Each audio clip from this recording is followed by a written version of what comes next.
What's up? Yeah. Andre Anderson, Chris Stanley, Billy Willis joining us on the stream today. How's everybody doing? Good. Yeah, dude, this is good. We got the Illinois connection going on right now. Illinois now. Let's go. Like the state of Illinois. I mean, Andre, we're calling you from there, even though you technically live in Indiana, right? But we're gonna say Illinois is. No, I have a house in. I have a house in Illinois, baby. What's up? You do? Wait, are you one of those youth pastors who owns like multiple houses? Is that what's going on? Hey, look. You got one of those Chicago side hustles. See, when you have a house, when you have a house in Illinois, and your church has a house in Indiana, you have two houses. Oh, I get it. You're like, so you drive over the state line every day. That's basically what's happening now. Because I've never really figured out where you're from. Because one time I talked to you and you're like, I'm from Chicago, and then the next time you're like, I'm from Hammond, Indiana, and that just sounds like the backwoods of I don't. Is that fair or what? That's where people live, but they don't want to pay Illinois taxes. Exactly. Oh, let's go. Exactly. Oh. Exactly. It's actually pretty smart. So you say Gary, Gary, Indiana. They say Gary, Indiana is a suburb of Chicago. Oh, I thought that was a person. That's not a person. Chicago doesn't claim Gary. I know, but I'm just saying, Gary says they're a suburb Indiana of Chicago. is a suburb of Lake Michigan. Listen, we're closer to Chicago than Gary. So yeah, it is what it is, man. So Gary's a place, not a person. Correct. All right, this is cool. I have an uncle named Gary. I had a brother named Gary. I have a brother-in-law named Gary. Billy, you want to get in on this? Anything? I know Gary. Bro, I live near Iowa. I'm on the other side of the state. That is not, Billy, that is not relevant to our conversation right now. That's why I just. Why do you live down there? Why do you live there? He was a youth pastor there for like 1,000,000 years, Andre, in the Quad Cities. Baby, it's time to move. Come up here. Did a great job. All right. We are off to a strong start on the live stream today, talking all things LTG conference, which is coming up in just 5 days, friends. And so excited, jumping on 5 days. That's crazy. That kind of stresses me out, actually. I'm going to leave right now because I got work to do, and you guys just take it from here. Anyways, 5 days, kicks off Friday night, 7 o'clock, online. For you, your student leaders, your adult leaders, we're going to be talking about conference. It's going to be great. Andre, Billy, Chris, all three of them are doing breakout sessions for the conference. And so Andre and I out here giving away free tickets like we've been doing for a couple weeks now. So you want to get free tickets to the conference, share the stream, tag us at LTG Conference, hashtag LTG Live. Andre, introduce our guests that are joining us today. At least the one guest that you know, because the other guy you don't even know. You just met 3 seconds before we went live. So I'll introduce him. So go ahead, Andre. You introduce Chris. All right. Chris Stanley is the Illinois District Youth Director and really good friend of mine. I actually just had breakfast with him last week. And so he is out here doing major things. Did he pay? Did he treat you? Did he? You know he paid. Okay, I was just checking. You know he paid. He fought to pay. Like a fight almost broke out.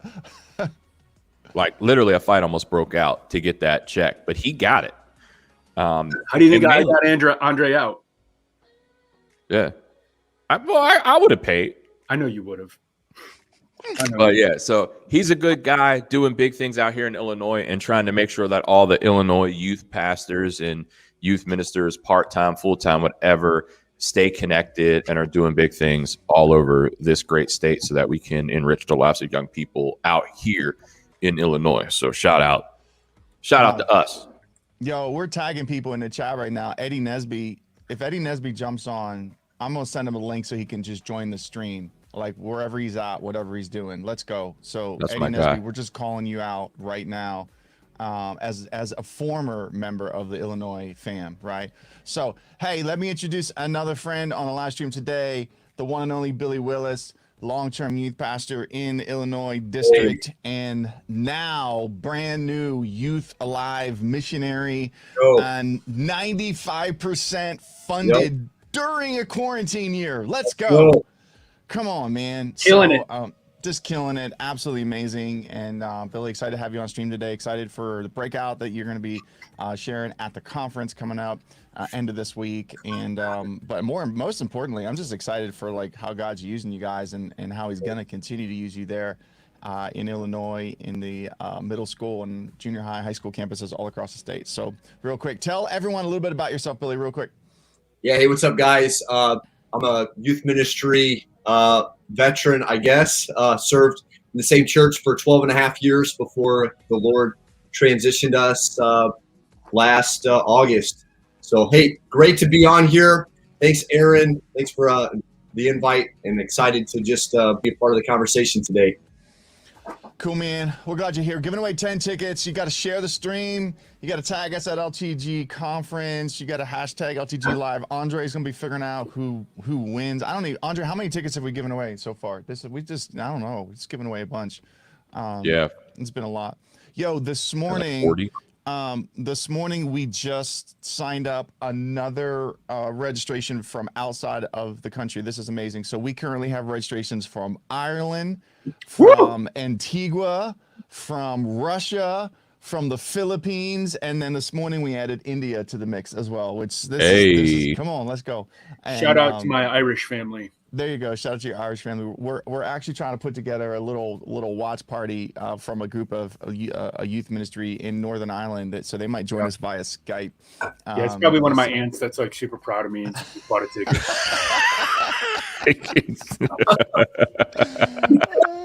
She's just like, oh, Chris. Oh, Eddie's on a flight. Eddie's on a flight right now, headed to Atlanta. Man. Where's he the going? internet, buy the streaming package. You, Let's man? go. Yeah. Chris Stanley will pay for the streaming package for you from the flight. No, I won't. He's not in Illinois anymore. He's in New Mexico. Better hit up Austin Poper for that. Austin Popper will pay for Send Austin the receipt. Someone tag Austin right now and tell him. I'm gonna tag Paul this time. Paul will pay for it. Oh, cool stuff. Yo, what's up, Zach? Is Zach there with you in the office? No, well, no, I don't think so. He might be upstairs. I don't know. He might be upstairs. Zach's been a big part of the conference this year. He's been making a hard worker. Promo videos for us, just crushing it, absolutely killing it, which is great. So, hey guys, let's talk about conference real quick. Let's talk about your breakouts. Chris, you up first. You got a breakout. You're talking about culture and just creating a healthy culture. Just kind of give us a sneak peek. What are you going to be talking about? Yeah, thanks. So specifically what we're going to be talking about is just creating a culture of ownership in your student ministries. And I think that's really the dream for the youth pastors, is when your students stop abdicating all of their responsibility to you as the youth pastor. But in order to get that to happen, you have to be very intentional with the way that you structure things and the way that you talk about things in your student ministries. Really, at the end of the day, what you value is going to shape and create your culture. And, I think all of us have heard this excuse. And I know that I've definitely made this excuse. Maybe Billy's made this excuse before. I feel like everybody in youth ministry has made this excuse or said this statement. And it's this: man, sports are absolutely killing me right now, right? Yeah, right. We've gone through a season where it's just like you just start losing kids. They just start like falling off the edge of the earth, and it's because it's their sports season. And what's the reaction that we usually have is that, you know what I'm going to do is I'm going to preach a sermon series on biblical priorities. I'm going to preach about it. You know what I'm saying? Because everybody knows that one sermon changes everything. Yeah, it's a sermon series. I'm going to preach a sermon series on biblical priorities. Well, here's the thing, like sports in your community have an inherent culture of ownership built into them. Right. And it's like, if you look at the football team, if you look at the basketball team, every single one of these sports teams, these kids that are involved on, gives them the ability to have a position. It gives them the ability to have a purpose, and it gives them a potential to put points on the board. And if your youth ministry isn't doing that spiritually for your students, the problem isn't that your kids don't have their priorities in order. The problem is that your youth ministry is getting out-cultured.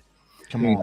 You know what I mean? And so, that's so good. I think I think that's what we're going to be talking about. We're going to be talking about some of the values, creating avenues of ministry so that your kids can have really practical ways to actually get involved in your youth ministry instead of just attending your youth ministry. And that's the point of my breakout session, just to kind of level up from a youth ministry that your students attend to a youth ministry that your students can be involved in. I love it. Love it. That's so good. You know, one of the things I love about kind of the way that we approach breakouts in an online setting, obviously it's different than, you know, being in a live setting. So there's advantages that we try to take advantage of when we do an online conference. So one of those is that we can have a ton of breakout speakers that you normally couldn't have. Right. And a second one is we can get really quality content from across, you know, on live conferences. You just can't bring that many people in. And, you know, a lot of times you go to a breakout at a conference and you kind of sit there and listen the whole time. And then hopefully there's like 5 minutes at the end and maybe you can ask a question, or maybe you can like stalk the breakout speaker down the hallway through the crowd into the exhibit hall and like, you know, please, you know, but all of our breakout speakers this year, even though sessions are pre-recorded for the breakouts, you're going to be sitting in the chat. So you're going to be talking to people, you're going to be answering questions live, and, you know, as we go through it. So I've had people say to me after last year's online conference, Chris, like I felt like I had more access to a speaker than what I've had when I've gone to different live conferences. So yes, it's different. Like I think everyone realizes it's different. Like we're not trying to act like, you know, it's exactly the same, but there's different advantages to it. So that's really cool. And I'm excited for people to be a part of your breakout as well as be able to, you know, ask you questions and connect with you on that. Billy, how about you, man? You're jumping on board, doing a breakout for us. Obviously, God's doing a lot in your life right now in this transition from full-time youth pastoring to Youth Alive, you know, missions and everything. But I feel like your breakout's really going to help student leaders in particular to be able to like jump in and you know, be able to learn and to grow. So, what is it, man? What's your breakout about? Yeah, my session is called 72.5. If you Google search average life expectancy, you'll find the results are roughly 72 and a half years. So the moment somebody's born, experts predict based on the statistics, that's about how long we have. Now I pray that we get longer than that, but makes me think of Psalm 90 verse 12, teach me to number my days that may gain a heart of wisdom. You know, something happens in our hearts and we begin to look at our lives through a new set of lenses, realizing, man, we don't have all that much time. We only have so much time on earth and we got to make it count. And so I'm going to talk about what and how to make our lives count for the most. And so whether you're a student leader, or you're a leader in general, I just want to motivate you, inspire you to make your life count for eternity. Hang on, Billy, sorry, we have to interrupt. Eddie Nesby doesn't have a microphone. His plane is getting ready to take off, but he's here just for like... We got him. We got him.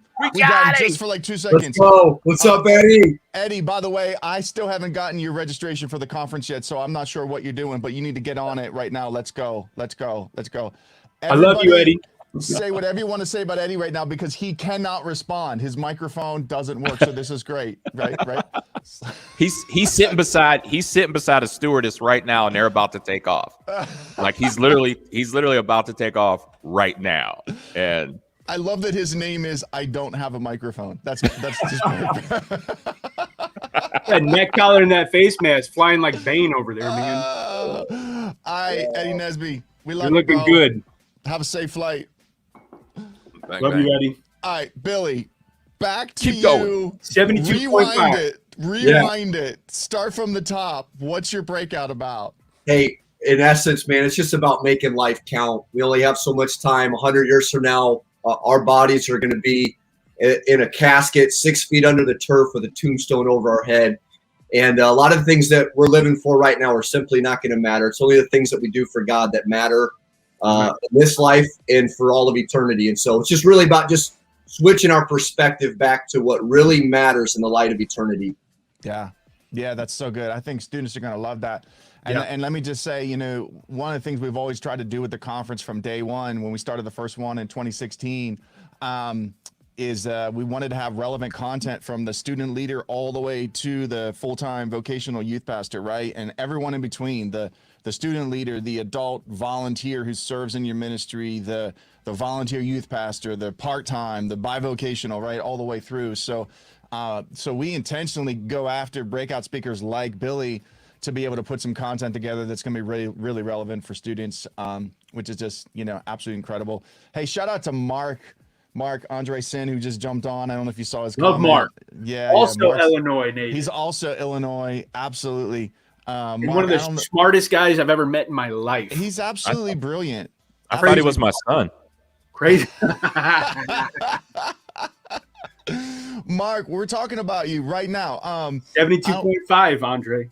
Seriously, Mark, I'm sending You're getting Mark, close. I'm sending you a link for the stream right now. And if you are somewhere where you can join us, jump on the stream. We want to talk to you.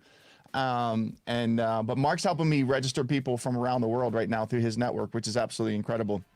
So when I said a minute ago, some of the different places that we're getting people registrations from, Mark's been a big part of that, which is just absolutely amazing. So Mark, if you're able to jump on stream real quick, Absolutely. which is cool. Andre, what about your breakout? We've been talking about it a lot, but I like talking about it because it's an issue that's near and dear to my heart, because philosophically, and of course Chris and Billy know this, but like philosophically, I believe youth ministry is about spiritual fathering and spiritual parenting. And so Andre, you're doing a breakout session on effective ministry to students without fathers, which I think is just going to be so helpful right now. So jump into that. What are you going to be talking about? Yeah, it's just really helping youth pastors understand what it looks like whenever you're dealing with students who don't have present fathers at home, and helping you see it from our perspective and see it through my perspective on how I grew up and how youth pastors like a TJ Harris helped me, help me grow, help me develop, like a Cullen Allen, how they helped me, and didn't know they were even helping me. But if we can help youth pastors see that, understand that, and if you can take a temperature of your group and see it, then you can say, oh my gosh, this is why they react this way. This is how I can talk to them and help them grow. This is how they develop, because we all have different needs. And once you look at the needs of the fatherless and you can address those directly, you can actually change their lives forever, and you'll have those kids forever. Yeah. And it's a big deal. And then it's also going to be about healing from that, healing from those wounds, because, not having a dad at home is rough. Yeah. Wow. And we come with a lot of wounds. And so, And, but we I still think here. We all see that in youth ministry. I mean, if you're paying attention as a youth pastor, you see that, right? You stand up in front of the kids to preach a message, and you look out and you're like, wow, I can just, like, half of my group comes from, either a fatherless home or a broken family, or even if the parents are together, maybe a highly dysfunctional family. Yeah. Chris, Billy, what are you guys seeing there in Illinois? You both travel quite a bit throughout the state, visiting a lot of different youth ministries. What's that trend look like? How are you seeing different youth ministries and youth pastors address that issue that Andre's bringing up?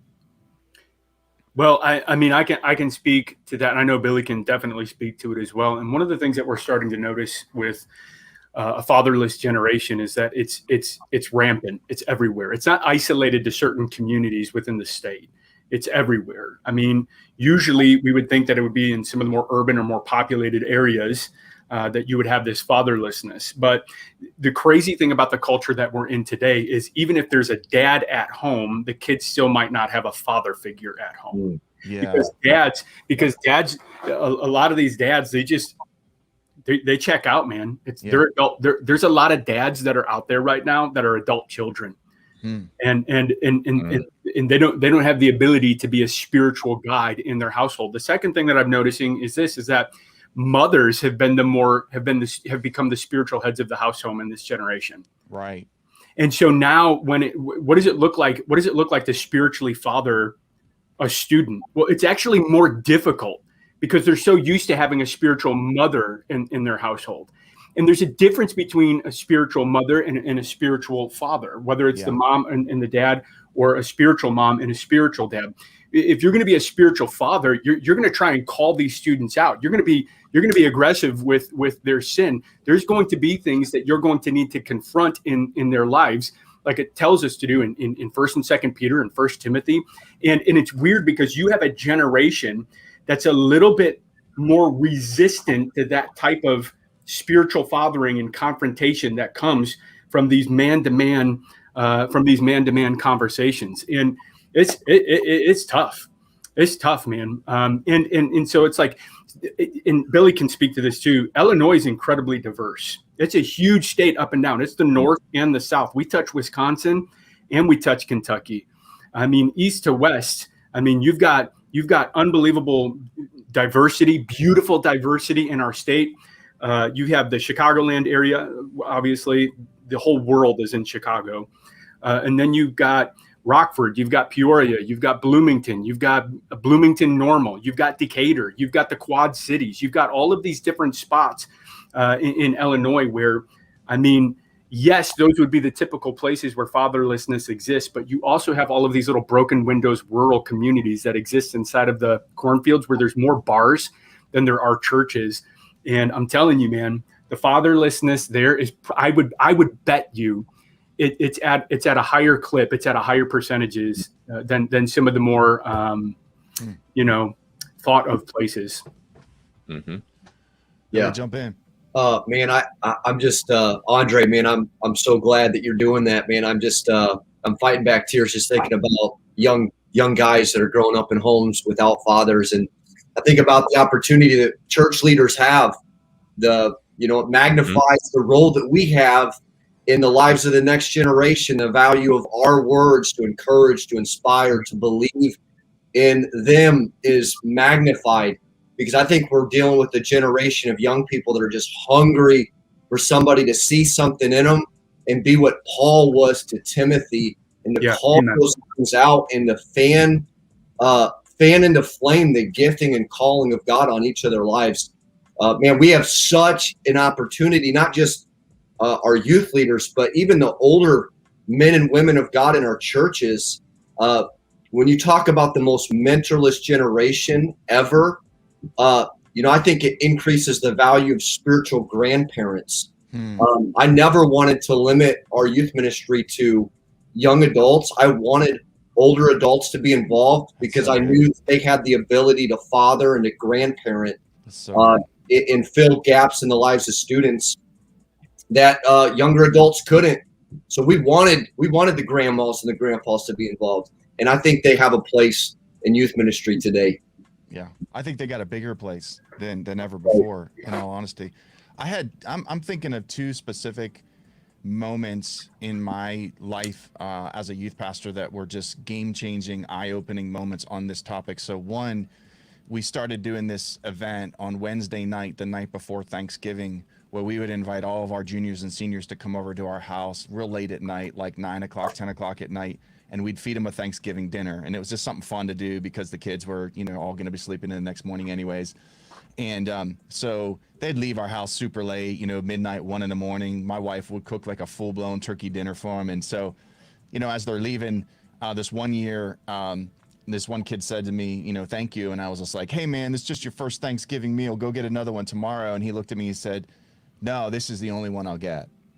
Yeah. He said, tomorrow I'll lock myself in my room and I'll try to stay away from my family. He's like, he said, what you did tonight is as close to family as I'm going to get.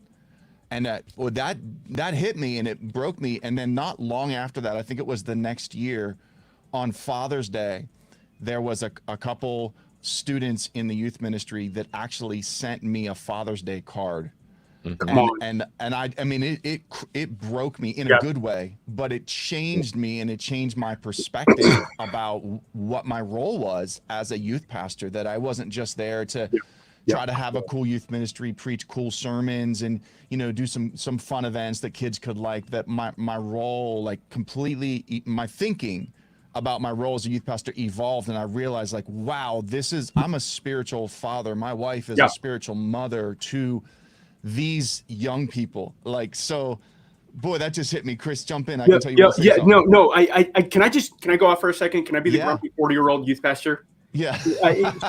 So I think I think Billy Willis said something really powerful. He said, this is the most mentorless generation we've ever seen. I totally agree with him. And you want to know why? It's because we got a bunch of young punks out there that are more concerned with their stage than they are with their students. And you think that your influence has to do with the size of your stage, and it Andre, does. put that in the chat. It has to do with the size. It has to do with your heart for your students. Yeah. Stop worrying about the stages you're getting put on, because listen, you can have a really big stage and you'll be forgot about when you're done in youth ministry. But if you love your students, man, you're going to be building legacies. You're not going to be forgotten. Amen. That's a spiritual influence that you need to clutch onto. I mean, like, do you remember, like, Andre? Well, and maybe I'll talk to Billy too. Like in Chicago, when I was a young man, like in the early '90s, the spiritual influencers that you listen to, like on Moody Radio, who was it? It was guys in their like 60s and 70s. These were our spiritual titans. I'm talking like, look, agree with their theology or not. I'm talking about like an Alistair Begg, a David Jeremiah, a Chuck Swindoll, a Charles Stanley. These guys who were just older, more seasoned veterans of the faith. And now if you look at all of our heroes right now and all of the titans that are out there all over social media, you're looking at like a Stephen Furtick, and you're looking at like a Michael Todd, and you're looking at a Judah Smith. And look, no smoke to any of those guys at all, agree or disagree with their theology. But the point that I'm trying to make is like that level, that age, that seasoning is getting lower. It's getting lower and lower. And so now a pressure is on all of our young youth ministers to bloom before they're ready. Yeah. And so you're spending so much time fighting for a stage, and you're not respecting any of the stages that God's trying to bring you through. Wow. And your influence is not your stage. Your influence is your students. Like, please don't lose sight of them. That's it. I just needed to. Man, it's like a lot of people out here, they want to get that Joseph moment without going through Joseph's life. Come on. Yeah. It's like, let me skip the 13 years of being in jail and accused of crime and everything else. Yeah. Yeah. No, we don't want any of that. I just want to be second in command. That's it. I just want to be second in command. Yeah. And I think back, like, and thinking through this for the volunteer youth leader. I'll tell you, and I say it all the time, and I talk about it and whatever. Aaron's probably sick of hearing it, but Andre, I'm never tired of listening to anything that you ever have to say, unless you're talking about smoking pork butt, and then I'm ready to pause on that one for a little bit. But so you see, my grill is actually right here. I know. But one of the major shifts in my life happened whenever Aaron Holt called me out at a Christian schools conference in Pennsylvania at the Pendel Conference Center. And he was a volunteer dude. They just did a dramatic presentation, and he called me out and grabbed me and spoke life into me and saw something bigger in me. And I changed my life that day. That was May 25th. 1998 is when I completely shifted my life. Grew up in church, but that's the day that I completely shifted my life. That was a volunteer leader. The second most influential person in my life was at Allison Park Church, a youth leader named Glenn Whitfield, who would drive from Millvale to Homewood to pick me up, and then all the way out to Allison Park to take me to church 2 times a week. And then would pass his house to drop me off, just because he wanted to make sure that I had that experience, because he took care of me. He paid for my food. He did all this stuff. He was a volunteer, was never paid once. But that guy had some of the biggest influence in my life as a father figure. This little white Polish dude. I think he's Polish. I don't know. This little white Polish dude that installs floors. Like, he installs floors, like, that's what he does. But he was the leader. So for the youth pastors who have you have these volunteer leaders that, like, all you have to do is help them see this.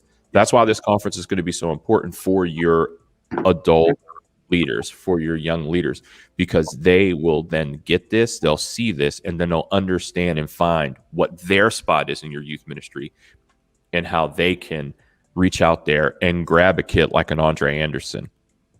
And I'm not a big deal but I've done some stuff for Jesus, and it's because of some men that breathe life into me. Amen. So. One of my favorite quotes, and for years it was like kind of written on like a little whiteboard above my desk in my office as a youth pastor, and it was just always reminded me of the challenge of mentoring and the challenge of discipleship, and it was I'm not sure who the quote is by, so I fortunately I can't give credit. I wish I could, but it was just simple. Discipleship is not imitation. Our sons must be better.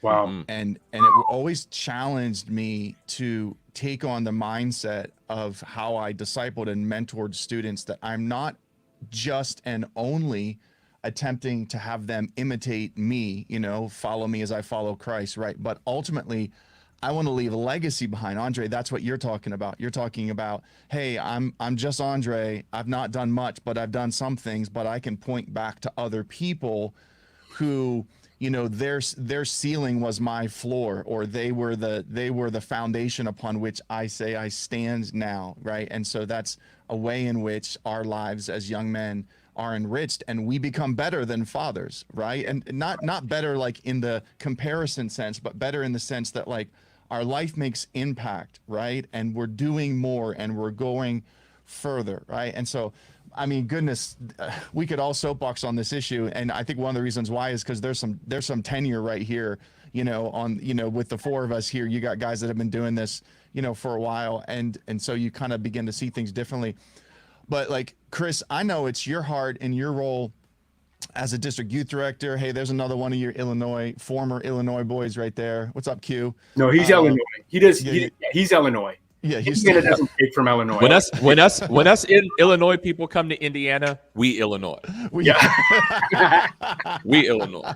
So good. Q knows it too. He knows it. He knows it. He knows. I love you. Yeah. And I miss him. I don't even know what I was saying. I just was saying, man, he's talking to us now. So you guys need to see that, right? Yeah. He's just confirming. He's confirming. There it is. It's still in his DNA for sure. Yeah. Bring your DNA to camp. Yeah. I'm gonna stay out of that conversation. I'm just oh man, it'll probably be a shorter drive for him to come to Carlinville from Indianapolis. Listen, do that. I don't know. I ain't in that DYD world, so I got nothing to say. You guys can work that out amongst yourselves. Oh, there's so many things I could say right now. Praise God. It's okay. We're good. He's my friend. Man, I'm gonna tell you what. I'm gonna eat some shrimp fried rice after this. I can smell that the second you said it. Right. Oh man, hey, it's not good. Hey, Chris, you remember that one time that we were live on Facebook talking about Lead the Generation Conference, and Aaron Holt was wearing a girls soccer shirt? Yeah, that was awesome. Is that a Rapinoe jersey that you're wearing right now? Oh, it's weird. I remember that time. No, man. It was crazy. No, that other. What's that? It's that other. He borrowed one of his. He went to his daughter's closet so we could look up. So your older daughter? Is that her? Man. Is Julie doing laundry today? Is that what's happening? Sorry, man. Shrunk it. Sorry. Hey guys, listen, I just want to apologize for making you guys feel bad about yourselves. I'm so sorry. But you guys keep on rocking out the baggy big clothing, and you just hide behind that thickpastors.com. It's all good. Hey, listen, you know how many people talk about, like, they'll post a picture of a baby, like, look at this chunky baby, and they're like, oh my gosh, it's so cute. Well, I'm a chunky baby, so it's whatever. Like, keep that same energy. Keep that same energy. Billy can beat all of us up. I want you to know that right Whatever.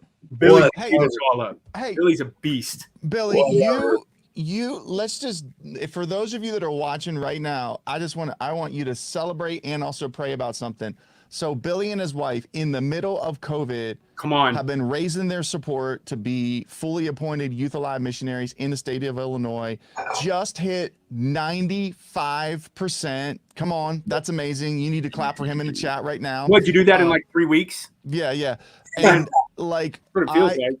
Chris, wouldn't it be amazing if someone watching on the stream right now just decided to cover the remaining 5%, or to just get it to 96 Billy, or 97? But what is that? What is that in cash, Billy? I don't want percentages. I need dollars. Like, how many dollars do you need to be at 100%? Do you know that? Have we done that?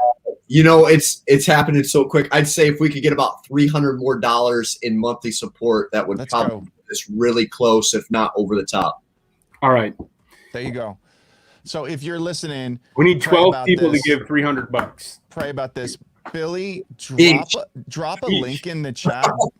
Each. Billy, drop a link in the chat for where people can get information on what you're doing and how to support you. And while you're doing that, also, I know they make you missionaries work on this kind of stuff. So give us like your 60-second elevator pitch on like Youth Alive and what you and your wife are going to be doing. Yeah, hey, I'm here representing the nearly 2 million students across Illinois alone. Many of them go to school every day hurting, broken, and who have never heard a clear presentation of the gospel. There's students in our communities that'll never set foot in our church if we don't find a way to set foot in their school. They say 94% of the people that give their life to Christ do so before the time they exit high school. That makes our public schools the most strategic mission field on the planet. We need to fish from the 94% pond. We need to reach more the rate. Let's go. That's the best elevator pitch I've ever heard in my life. So good. Can you tell that he's been on the road just like dropping this? No, that's incredible. That's incredible. So where's my checkbook? Hey, listen, I just want to say this. I want to say this because and I'm not bragging. I'm saying this because I think it's important. For those of you that are listening right now, I'm not asking you to do something that my wife and I are not already doing. Right. And so I believe in Billy. My wife and I have been supporting them for months now on a regular basis. And so I would never use this platform to try to get you to do something that I'm not willing to do myself. So again, I'm not bragging. I'm just trying to lead by example. Billy, we believe in you. My wife and I pray for you often, and we love what God's doing in your life. I still remember the day that the four of us were sitting there at Spruce Lake up in the Poconos. You and your wife had stopped by. We were doing a little kind of mini retreat there with some of our youth pastors that we were coaching, and you guys drove into town, and the topic of Youth Alive came up at that dinner table that one night. Do you remember this? Yes. And I just remember this moment, and then it wasn't long after that, I don't know, maybe a month or year or whatever, that all of a sudden, the announcement was made, and I was just like, man, that's so cool. Just so cool to watch you guys in this whole journey that you guys are on. So yeah. I'm excited too. I'm excited for Billy. I'm excited for Illinois to have a Youth Alive missionary again, because let's go. Missions. I mean, like we hear about Speed the Light all of the time, which is a fantastic thing, and we need it. But if we're just teaching our students to give to missions 5,000 miles away, but we're not teaching our kids to be on mission for the kid that's one locker away, then really that's just another form of abdication, isn't it? Right. You know what I mean? It's just like, hey, I'll just write that check so somebody else can tell people about Jesus. No, come on. We got to teach our kids to tell people about Jesus. That's Let's go. That's it. That's so good. All right, Andre, we got anybody that we're giving tickets away to today? How we doing? All right, I say here's what I think. I think we split them. We're splitting. And I say we go. No, wait, hang on a second. No, you got to be on. You have to be on the stream right now, right? Let's hook up Matt McNamara. Some love from Matt to you. Matt McNamara. Oh, we giving tickets to Matt? Yeah, we're giving tickets to Matt McNamara, and I say we give a couple tickets to Eddie because he got online. Oh, before his flight on a plane. On a plane, he broke the rules. He could have gotten kicked off the plane. He could have got kicked off the plane. And man, Eddie's at a nice church though. Let him buy his own tickets. Paul pays him. You know what? I like Chris Stanley. I like Chris. Chris is going to help me make budget on this conference. I appreciate that. He's here for you. Matt, we love you. Get the link. Get a couple of your students on this thing, man. Matt, here's what you got to do, Matt. Look me up on Facebook. Send me a message, and I'll send you a promo code. There it is, friends. If you are interested in checking out what Billy's doing and supporting their ministry, jump on that link right there in the chat. Click on that or copy and paste that. Throw that in a browser and go check out what they're doing. I believe in it, and I know we all do on this stream, and so we support you, Billy. Matt, we're going to send you some tickets.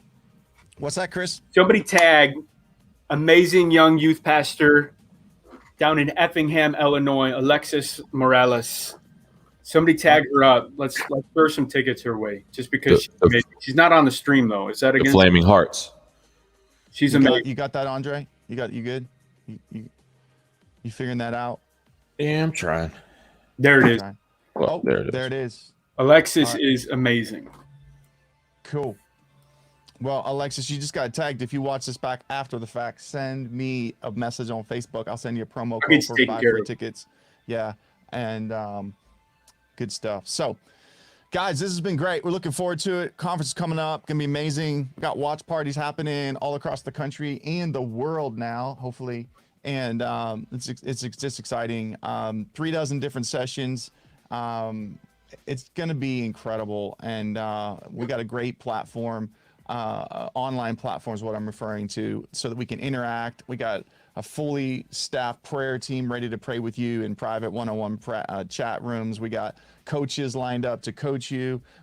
We got Andre Anderson hosting the chat room, which is going to make that tons of fun. We got great breakout speakers like Billy, like Chris, Andre, tons of main session speakers. It's going to be absolutely incredible, and so we're excited for you to be a part of it.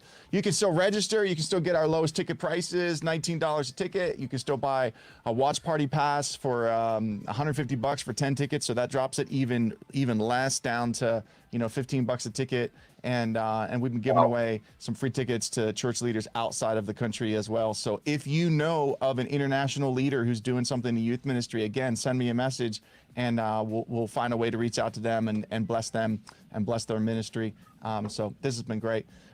Guys, all three of you, real quick, I don't know if anyone is going to surpass Billy's elevator pitch, but here's your chance to do elevator pitch for why youth pastors should jump on board, be a part of the LTG fam, and sign up for the conference. So, Chris, I'm gonna let you go first. Billy, I'm gonna let you back clean up, right? Okay. So, Chris, Andre, Billy, Chris, go. Because leaders are learners. Some of you guys are trying to do this thing alone, and you're trying to do it with your own experience, and you're trying to do it with your own strength. And it's silly. It's silly to do ministry with the strength of one body, with the experience of one life, with the wisdom of one mind, and with the creativity of just one imagination. You jump on the LTG conference, and you are going to get flooded with tons and tons of information that's going to help you grow in every single area of your ministry. None of you have arrived. Don't say that you have arrived. And if you are saying that you have arrived, then get out of youth ministry, because, man, that's prideful. That's prideful. Listen, get in here. Come on. Chris just set this. You just set the bar high for y'all. Andre, go. I'm a skeptic, and I don't trust conferences or people. So I'm always looking like, what's the motive here? What's this? And I look at some other youth pastors, and I look at it and I go, oh yeah, you really do just want to build your stage. You really just want to be able to connect with people so you can make more money. And therefore, I normally don't do conferences. I normally don't do this type of thing. I wouldn't be a part of this if I didn't trust the leadership, and if I didn't trust what was going on. If I didn't see it play out in real time, that this was going to be dope and that this was going to be worth my time, I wouldn't even be here. So if you're one of those guys that's always, you don't want to do that stuff, you don't want to be around a bunch of people, you don't like, this is the type of thing that you can come to and actually get something out of, because people's motives are actually proper and correct and actually godly. So that's why you should come. Amen. Love you, Andre. Billy, let's go. Hey, what are you waiting for? Sign up. In the abundance of counselors, there's victory. Let's go. Sign up. Plus, I'm going to be giving out free Megan Rapinoe soccer jerseys to everybody who signs up too. So, Guys, extra small. Guys, extra small, so you can look as buff as Aaron does. Okay. Squeezing up his chest. If I ever am so honored to come back and speak at an Illinois Student Ministries youth camp, Never. I'm wearing nothing but extra small soccer jerseys the entire week. That's all I'm doing. Well, you're always welcome here. You know that. You're always welcome. No, I know that. But I'm just setting the expectation for you so that you know what you're going to get. You already know what's going to happen when that happens. Okay, that's all I'm doing. I'm just, that's just letting you know. Some speakers like to set expectation for green room and for honorariums. I just set expectations for dress code. That's what I'm all about. So, hey. It'll be my swim shirt. Good stuff. Got to protect this Irish skin. Dude, there you go. Hey, this has been so much fun. It's been great. Burns, Thanks for jumping Andre. on. Thank each one of you for being a part of the conference. And just we're looking forward. It's going to be incredible. We're going to have a great time. Those of you that are watching right now, jump on the website, leadthegeneration.com. All the information is there, the lineup, the schedule. You can buy tickets, all that good stuff. Bless somebody, buy a ticket for a friend, bless them too, right? And so it's going to be absolutely incredible. We're going to head out of this stream and just roll one more promo video. And thanks for joining us today, guys. Andre, thank you. Chris, thank you. Billy, thank you. God bless you guys. And those of you that are watching live, thanks for joining us.